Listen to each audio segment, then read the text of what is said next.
Olá a todos e bem-vindos aqui a mais um vídeo da Pensar em Thunkable. Então, neste vídeo vamos falar de listas. No vídeo anterior falámos de variáveis, então é preciso perceber aqui o que é que são as variáveis antes de trabalharmos com as listas. Então, no vídeo anterior vimos que uma variável é como se fosse uma caixinha que serve para armazenar temporariamente, ou não só, um valor. Esse valor pode ser um texto, um número, uma frase, pode ser qualquer coisa que lá está armazenada dentro, ok? Então, se isso é uma variável, uma lista é um pouquinho mais. Uma lista é como se fosse um conjunto de várias caixas que servem para armazenar uma quantidade maior de informação. Okay? Então, este tamanho é variável, é o tamanho que nós precisarmos. Okay? Em linguagens de programação mais arcaicas, nós tínhamos de definir esta estrutura de dados como sendo de um valor, por exemplo, tamanho 10, e não podia passar disso. Aqui, nós podemos fazê-la aumentar ou diminuí-la conforme precisarmos. Okay? Então, é isso que é uma lista. Então imaginem a seguinte situação. Imaginem que eu quero criar uma lista com 6 valores, em que esses 6 valores vão ser preenchidos com os 6 números que eu colocar aqui. Portanto, eu, em vez de guardar um número numa variável, eu quero guardar 6 números numa lista. Ok? E depois, carrego no botão, ele coloca isso na lista, e depois, só para termos a certeza que funciona, ele apresenta-nos o terceiro valor dessa lista. Eu pus um valor aleatório. Pronto, um valor qualquer. Ok? Então, vamos aqui aos blocos e vamos ver o que é que precisamos. Então, a parte essencial são os blocos que vamos encontrar aqui nas listas, aqui do lado esquerdo. Então, se nós começarmos a olhar, ao contrário das variáveis, não há uma forma de inicializar uma lista. Ok? Porque, na verdade, uma lista é por si só uma variável. Ok? Explicando melhor. Se eu for às variáveis, eu vou inicializar uma nova variável chamada lista, ok? Chame-lhe o que quiser.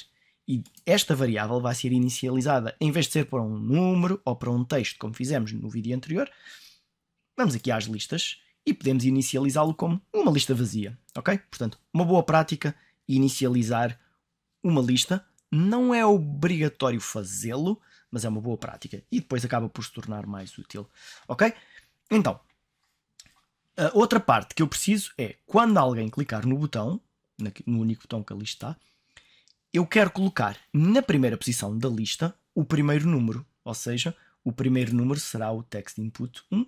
Portanto, este bloco verde claro tem o valor do texto que irá estar escrito na primeira caixa. Ok? E então eu quero colocar este valor na primeira posição da lista. Então, vou ao bloco das listas. Existem vários blocos. Na verdade, eles são mais confusos, parecem mais confusos do que na realidade são, ok? Ele supõe que nós nunca inicializamos a variável, ok? E que a variável é sempre criada em cima, ou melhor, que a lista é criada em cima do joelho. E então isso torna-se mais confuso por causa disso, mas no fim de vermos alguns exemplos, começamos a descortinar como é que o quão fácil isto é.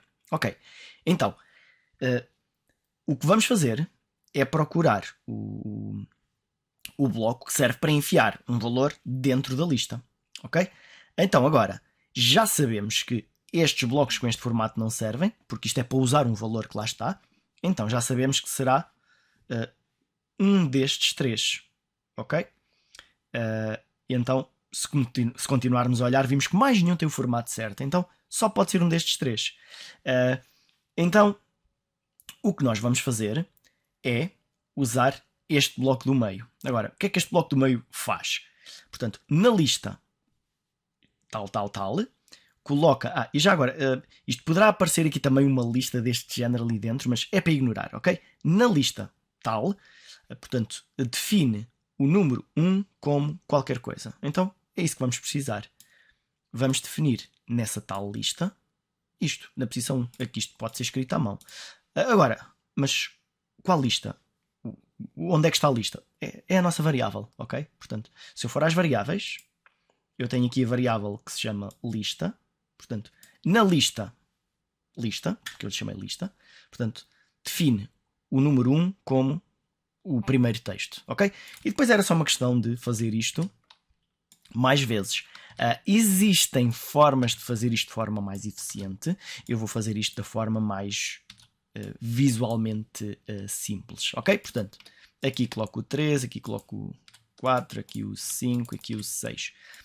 Aqui é o text input 2, portanto, esta é uma tarefa mecânica, nada de especial. 5 e aqui o 6, ok? Então, o que estes 6 conjuntos de instruções vão fazer é colocar numa determinada posição um determinado valor, ok? E isto faz com que os valores vão parar à lista. Agora, como é que nós usamos esse valor? Então, vamos usar esse valor para aparecer aqui o valor da terceira posição. E se conseguirmos aceder à terceira, conseguimos aceder a qualquer uma, não é? Então, vamos voltar aqui aos nossos blocos e vamos alterar o label valor 3, que foi aquele label que eu defini onde vai aparecer o resultado. O texto desse label vai ser a posição 3 da lista. Então vamos aqui à procura dos nossos blocos. Mais uma vez, eu sei o formato certo. É um bloco que tem este formato, ou seja, que serve para encaixar ali atrás. Agora, tenho aqui lista, random item, ou seja, um item aleatório, não quero nada disso, misturar, comprimento, fazer não sei o que na lista. Na lista, este aqui talvez, este na lista get, na verdade é este mesmo que precisamos. Então, vamos usar este. Agora, o que confunde é este bocado aqui, porque diz aqui, lista AB, isto é para ignorar, isto é para substituir pela lista que nós queremos, e a lista que eu quero é, vou copiar aqui simplesmente a minha variável, portanto, a lista que está guardada na variável que se chama lista. E então aqui, get, número 3. Agora, que outras coisas é que eu podia escolher aqui? Portanto, o número qualquer coisa a contar do fim, o primeiro, o último, um aleatório, portanto, é isso que eu podia colocar, ok? Aqui o get é obter esse valor, obter e removê-lo, ou simplesmente removê-lo. Portanto, eu consigo usar o mesmo bloco para fazer desaparecer um item de uma lista, ok? E esse acaba por ser, às vezes, o motivo pelo qual isto parece tão comprido, porque há vários blocos que fazem coisas similares e nós precisamos de explorá-los um bocadinho para aquilo que precisamos. Mas se nós sabemos o que queremos fazer numa lista, o bloco certo está aqui, ok? Portanto, então é isto. Vamos ver se funciona. Vamos então pôr aqui o números ao calhas. 4, 5, 3, 54, 40, uma coisa qualquer. Ok. E agora vamos pôr aqui o número... Isto não precisava de ser obrigatoriamente números, ok? Isto podia ser texto. Eu estou a pôr números só porque sim. Mas eu vou acrescentar aqui uma letra. Ok. Então, enviar para a lista. Ele envia para a lista e apresenta o terceiro valor. Ok? Portanto, essa é a ideia. Se eu aqui dissesse que era o quarto valor, ele apresentava-me o quarto. Até podia fazer uma caixinha de texto a perguntar qual é que é o valor que queres ver. E conseguia substituir aquele número 3. Isto aqui já exige uma visualização. Ou seja, eu podia substituir este valorzinho aqui por algo deste género. Ok? Se eu tivesse lá uma caixinha de texto onde dizia o que é que eu quero. Ok? Pronto, apenas como exemplo. Pronto, então é assim que nós colocamos informação numa lista e conseguimos aceder a ela. Agora, como vimos ali, existem muitos outros blocos que podemos usar. Vamos ver aqui mais um exemplozinho para dominarmos melhor as listas. Aqui na categoria de dados, portanto nos nossos componentes, há um componente chamado Simple List, ok? Lista. E este também, Data Viewer List, ok? Portanto, lista. E isto não se chama lista por acaso. Isto aqui permite-me apresentar vários valores de uma lista, que eu posso defini-la nas propriedades aqui. Por exemplo, 23,45. Ok? Portanto, isto aqui não é... Tem que ser posto um de cada vez. Esqueça-me sempre. Ok. 23,45. Ok? Portanto, vários valores. Posso colocá-los manualmente ou posso colocá-los aqui a partir de uma lista. Então, eu vou alterar esta aplicação para que estes 6 valores sejam colocados aqui. Ok? E vou acrescentar ainda mais outra coisa. Eu vou acrescentar aqui um botão extra para fazermos outra experiência. E vou escrever aqui neste botão ordenar. Portanto, eu quero que, quando clicar neste botão, eu quero que aquela lista fique ordenada. Ok? Aquela lista que fica ali apresentada. Então, vamos lá experimentar tudo isso. Então eu só preciso acrescentar aqui mais algumas coisas para fazer isto. Então eu venho aqui aos blocos da lista, ok?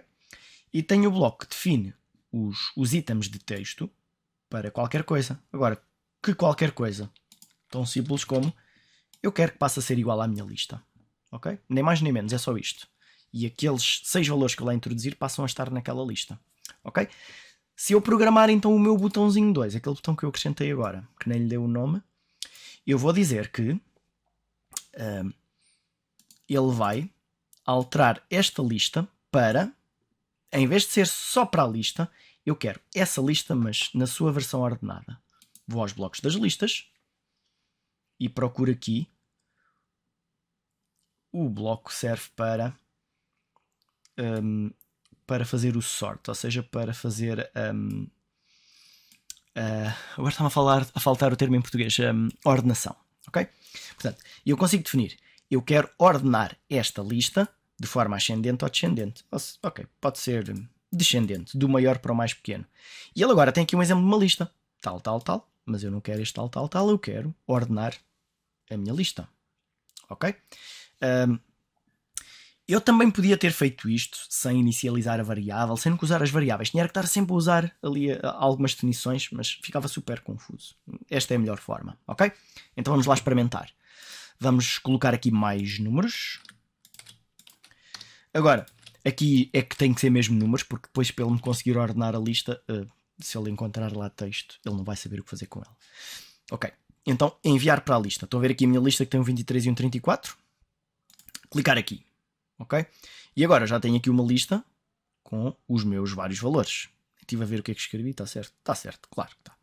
Ok? E se eu clicar em ordenar, eu disse que eu queria ordenar a lista do maior para o mais pequeno. E ele faz isso. Ok? Portanto, esta estrutura de dados lista é super interessante, super eficiente e vai ser útil em várias situações em que eu preciso guardar informação. Imaginem que eu quero guardar temporariamente os dados pessoais de uma pessoa inseridos num formulário. Então, nada me impede de definir numa lista, aqui, eu sei que na primeira posição vou pôr o nome, na segunda posição vou pôr a profissão, na terceira posição vou pôr a morada, na quarta posição vou pôr o código postal. Portanto, eu consigo fazer algo desse género e apresentar essa informação como eu quero. Ou então, imaginem que eu preciso guardar nomes de várias pessoas em que cada pessoa pode estar numa posição da lista, certo? E quando eu fosse apresentar esta lista ia apresentar o nome das várias pessoas e pode ser programado para quando eu clicar num desses elementos, isto aqui já está preparado para isso, eu poderia fazer algo mais. Por exemplo, ao escolher o nome, vai aparecer o resto dos dados pessoais dessa pessoa. Agora, onde é que esses dados pessoais vão estar guardados? Pois aí somos nós que decidimos. Neste vídeo vamos ficar por aqui. Noutro vídeo vamos falar de estruturas de dados menos temporárias, ok? Portanto, guardar informação numa tabela, que pode ficar guardada tanto no nosso telemóvel como na cloud. Portanto, esse será o próximo passo a partir daqui, ok? Então, espero que tenham gostado. Vemo-nos no próximo vídeo.